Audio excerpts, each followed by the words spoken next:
Baik, bismillahirrahmanirrahim. Assalamualaikum warahmatullahi wabarakatuh.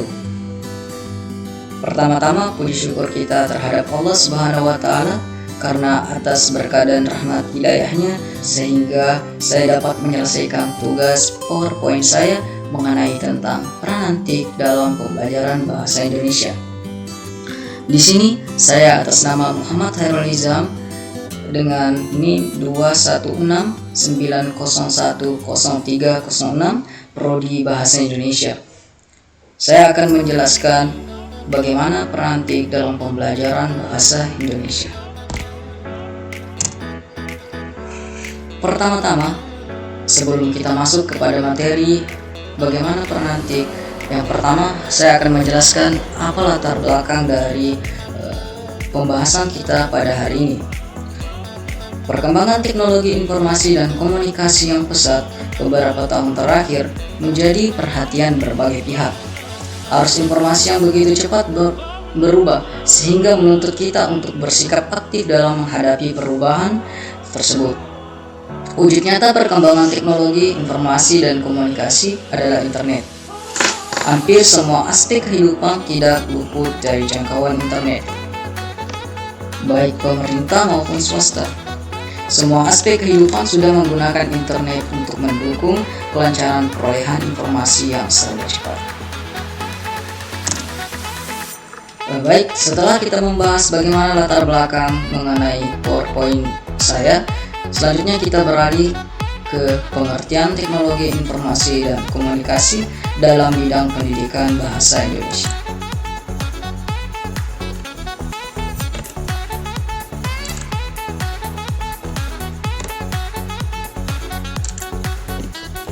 Adapun pengertian TIK yang saya ambil yaitu teknologi informasi dan komunikasi mencakup dua aspek, yaitu teknologi informasi dan teknologi komunikasi. Teknologi informasi mencakup segala hal yang berkaitan dengan proses penggunaan sebagai alat bantu, manipulasi dan pengolahan informasi. Sedangkan teknologi komunikasi mencakup segala hal yang berkaitan dengan penggunaan alat bantu untuk memproses dan mentransfer data dari perangkat yang satu ke lainnya. Teknologi komunikasi juga mengandung pengertian bahwa perangkat keras hardware dalam sebuah struktur organisasi yang mengandung nilai-nilai sosial. Maka, teknologi informasi dan teknologi komunikasi adalah suatu hal yang tidak terpisahkan dan mengandung luas tentang segala kegiatan yang terkait dengan pemrosesan, manipulasi, pengolahan, dan transfer pemindahan informasi antar media.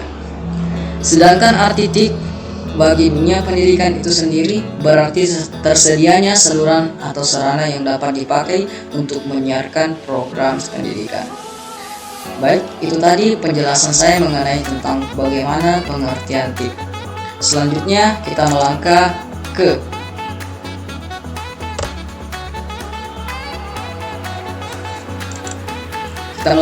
faktor-faktor yang diperlukan teknologi informasi dan komunikasi dalam pendidikan di Indonesia.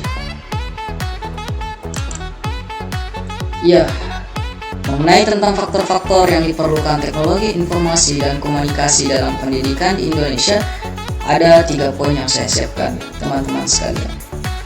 Yang pertama, keterbatasan kualitas dan kuantitas sumber daya pendidikan di Indonesia. Yang kedua, ketidakmerataan kesempatan dalam memperoleh pendidikan yang merupakan hak setiap manusia. Dan yang terakhir, model dan pendekatan pendidikan yang kurang relevan semakin cepatnya perkembangan dalam segala aspek dunia ini. Itu tadi beberapa poin yang membahas tentang bagaimana faktor yang diperlukan teknologi informasi dan komunikasi dalam pendidikan di Indonesia. Setelah kita membahas bagaimana tentang pengertian teknologi informasi dan komunikasi dan juga bagaimana faktor, terakhir kita akan membahas bagaimana pemanfaatan teknologi dalam komunikasi dalam bidang pendidikan. Teman-teman sekalian, sekarang kita bisa melihat bahwa pemanfaatan teknologi informasi dan komunikasi dalam bidang pendidikan ada 8 yang kami siapkan. Yang pertama, ada akses perpustakaan. Yang kedua, akses ke pakar. Yang ketiga, melaksanakan kuliah secara online. Yang keempat, menyediakan layanan informasi akademik suatu institusi pendidikan. Yang kelima, menyediakan fasilitas mesin pencari data. Yang keenam, menyediakan fasilitas diskusi. Yang ketujuh, menyediakan fasilitas direktori alumni dan sekolah. Dan yang terakhir, menyediakan fasilitas kerjasama.